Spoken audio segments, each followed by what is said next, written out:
Hi, this is Gerald Salenti. It's Thursday, August 27th, 2020, and here are some of today's trends in the news. On the market front, yeah, it's like that, but here in the States, up. Hey, it's up around the world, man. Everything's going up. All the indexes. So what's going on? Well, today, everybody was waiting for it. The Dow Jones Industrial Average and S&P 500 rose on Thursday after the Federal Reserve unveiled a new framework that could keep interest rates lower for a long period of time. No kidding. Blow me away. Never would have figured that out. Stocks got a boost to start the session after Fed Chairman Jerome Powell said the central bank formally agreed to a policy of average inflation targeting. You know what that is. Absolute bullshit. You got it. They made up this 2% thing. It's out of thin air. But now we'll go be over it because we got to dump more money into the economy to keep it up. And they're pretending that they're doing it to boost not the equity markets, but for we the little people of Slavelandia. So, the Labor Department said on Wednesday, that was yesterday, the number of Americans who filed for unemployment benefits for the first time totaled 1 million last week, in line with expectations. It marked the second consecutive week that weekly jobless claims tallied more than 1 million. It'll come back. And oil prices today. Oil prices were down. You got that Hurricane Laura hitting over there in Louisiana and the Gulf of Mexico. So oil prices should have gone up because they closed down a lot of the places over there. Let's see. Oil prices fell on Thursday as massive hurricane in the Gulf of Mexico made landfall in the heart of the U.S. oil industry, forcing oil rigs and refineries to shut down. So if you're shutting down, you're getting less supply. So prices should go up. So why they go down? Because the global economy is weak, but they don't say that. And gold. Gold spiked up after Powell's speech. Went up $50, and it went down like 72. And so gold closed at around 1924. So what happened? Well, they're saying that, they know that they were going to keep interest rates low, but they're not convinced that they're going to see negative interest rates. I disagree. Weighing on U.S. bullion, the U.S. dollar gained against key rivals, while longer-term U.S. Treasury yields moved to their highest levels in months. So, the dollar went up. Why would the dollar go up when you say you're going to be dumping in more cheap money? So anyway, that's what happened with gold. I still am bullish on gold because what Powell said is... That is bullshit. Yeah, I'm bullish. That's bullshit. Global trade rebound in June, but volumes still depressed. Global trade rebounded in June as the easing of the lockdown measures fueled demand, according to data released yesterday. The volume of global trade rose 7.6% in June compared with May. But despite the rebound, the volume of global trade is still about 10% below the level at the start of the year, before the pandemic hit. Not before the pandemic hit, before the maniacs closed down the global economy. But they keep using that language. Global output in the sector is still 8% lower than at the end of last year. All right, you don't make this up. It's gone. It's money lost that you're not going to get back. Not coming back? Well, don't believe me. Rich economies, deep fall signals long recovery. Why those conspiracy theorists, them negative peoples? Who's saying this? The world's rich economies experienced the deepest contraction in at least 6 decades. In the spring, according to fresh data published Wednesday, while continuing outbreaks of the novel coronavirus mean their path back to pre-pandemic levels of output likely will be fraught according to the Organization for Economic Cooperation and Development, they said they're looking for 9.8% lower in the second quarter among 37 members. They're looking overall for the economy to decline about 6% this year, and they're looking for it, if we have a second wave, to go down almost 8%. China housing market shrugs off pandemic fears. Shows you how people are buying more homes in China. But then you read this other article, China home buyers who paid big deposits fear losing it all. So in other words, what happens when you buy a home in China, you got to give them all the dough, and they haven't even built the thing yet. That's right. And there are people that have given it the dough, and they haven't built it yet. So we'll see what happens, but what they're saying here is that the government's going to do everything they can to keep the markets going up. And the Chinese economy is growing stronger than most of the world economies. And remember, it all began in China. It all began in China. The Yunnan province closed it down, and then they took out Hong Kong later on. But how many people died in China so far from the virus? Well, they're cooking the numbers. Okay, they're cooking the numbers. How many people died? Around 5,000 out of 1.4 billion. So a lot of things are back to normal in China. They're even letting kids go to school without masks. Blackstone buys Takeda's consumer health unit. Blackstone has paid $2.5 billion for Takeda Consumer Healthcare. I'm mentioning this because the bigs are getting bigger. This is unprecedented. When I was a young guy, these things never happened. And when these lowlifes close down the economy, who they let stay open? The bigs. Drug makers call for legal indemnity in frantic race to find COVID race. In other words, we'll kill you, you pay for it, but we don't have to. Retail. 25% of U.S. malls are expected to shut within 5 years. 3 to 5 years. 25%. Nothing new. Wrote about it, forecast it long time ago. Paul on the malls, only going to get worse. It was in Trends 2000, been writing about it since. And what they're saying is that they're going to be using this space to rebuild, and they're going to put warehouses in there because all the other stuff didn't work. Oh, isn't that great, warehouses? Yeah, isn't that a wonderful world?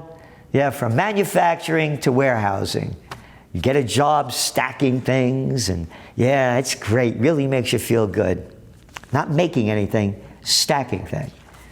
And making Amazon bigger. So I don't think that's going to happen as well because you have different zoning.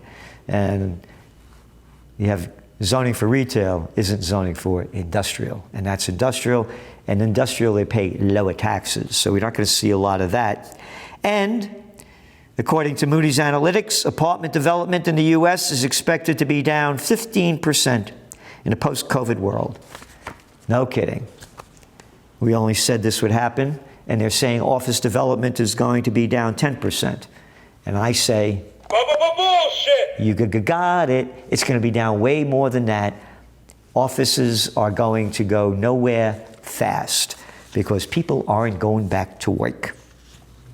Hudson Yards developer says Related, that's the name of the company, is collecting 50% of the rents on New York City malls. And they also have other, besides that, they have, besides Hudson Yards, they have Columbus Circle over there and others, World Trade Center. And they haven't let these places reopen in New York City. The governor hasn't decided yet, and the mayor too. Hudson Yards, it costs like $35 billion to build. And now, Neiman Marcus, gone. Top restaurants, closed down for good. Oh, it'll come back. It'll come back. You know what that is. Bullshit! MTA is considering a 40% service cut. That's the Metropolitan Transit Authority. The agency faces a $12 billion shortfall by the end of next year. You look at the numbers. Oh, it's going to come back, right? Commercial, oh yeah, going to come back. Weekday subway ridership is down 75% compared with pre-pandemic levels, or about 5.5 million riders. These are people that are coming in, used to go shopping, go to restaurants, buy things, retail, gone. It'll come back. The rich are getting richer. Federal Reserve economist found that the inequality gap has risen because owners of assets like real estate and stocks are benefiting from rise of corporate power and rising profits, along with a decline in labor. What did I say? The bigs are getting bigger in every way, and obesity too. Anyway, a separate federal report indicates, we said this last week, 10% of the households by net worth control nearly 90% of the equities in America. That's by the end of the first quarter. Probably even went up a little bit. This is unprecedented. The top 1%, own 51.8%. Isn't that great? America, Slavelandia. Yeah, the founding fathers must be rolling in their graves. And what else do we have here? Nigeria on track to suffer a second recession in 4 years. I'm mentioning this because this is an oil-rich nation that's very poor. The data in here is astounding when you read it and really understand it. Nigeria reported last week that its unemployment rate has jumped to 27.1%, while 28.6% of Nigerians are underemployed.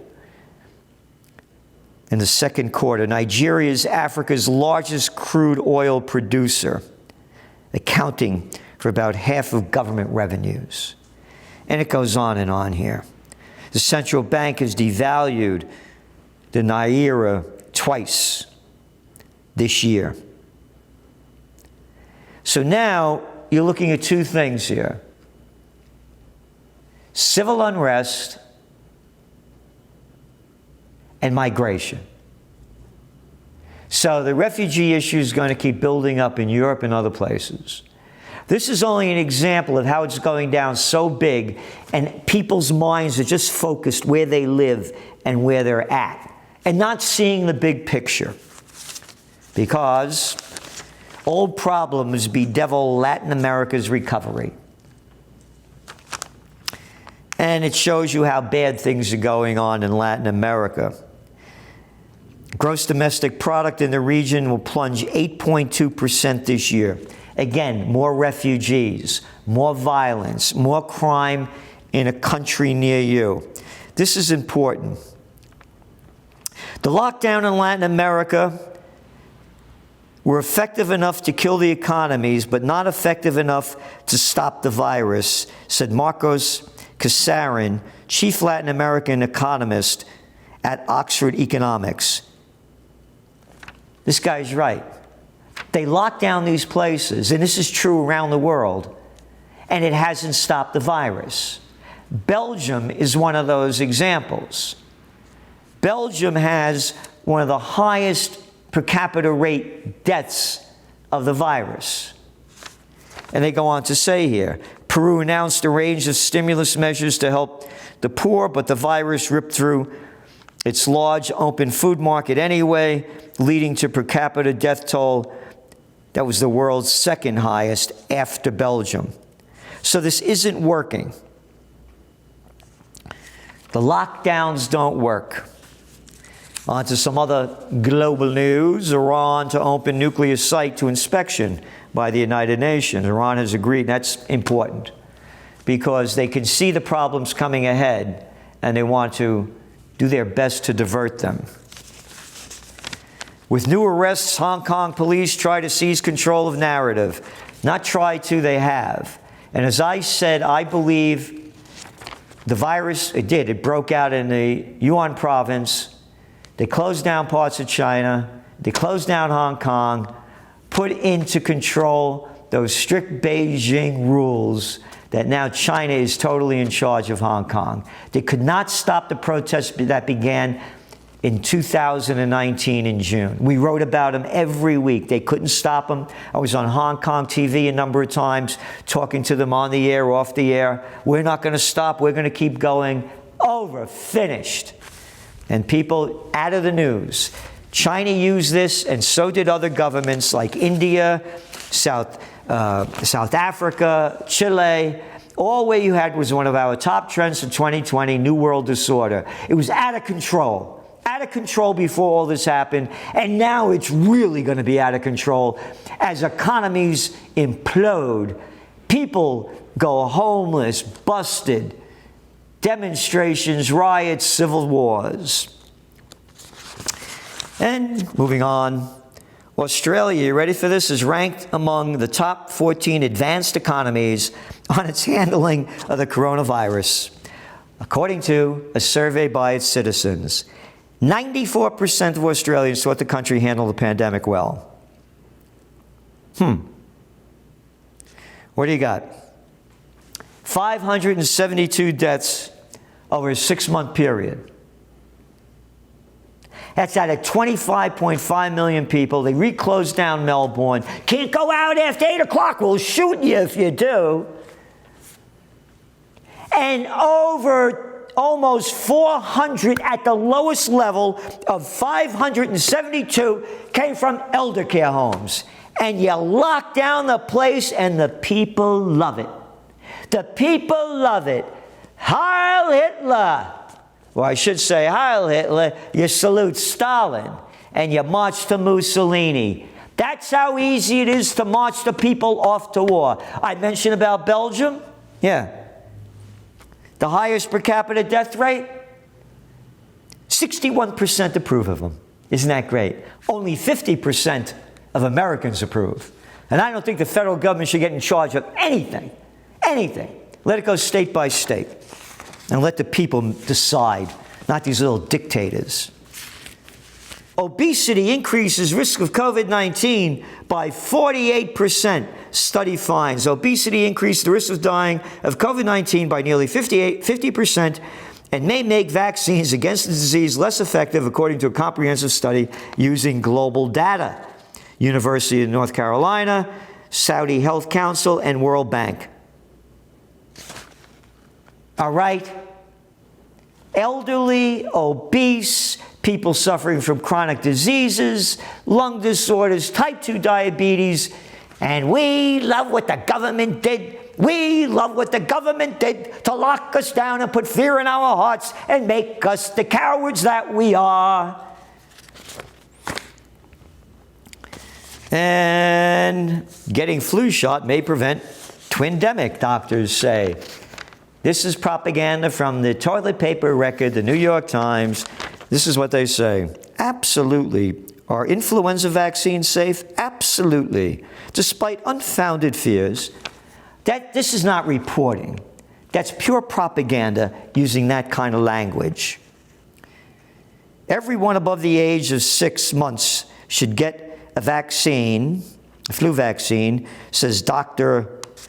Uchina Ikediabi, an assistant professor of general internal medicine and infectious disease at Yale University. Whatever you say, I'll do. Whatever you say, I'll do.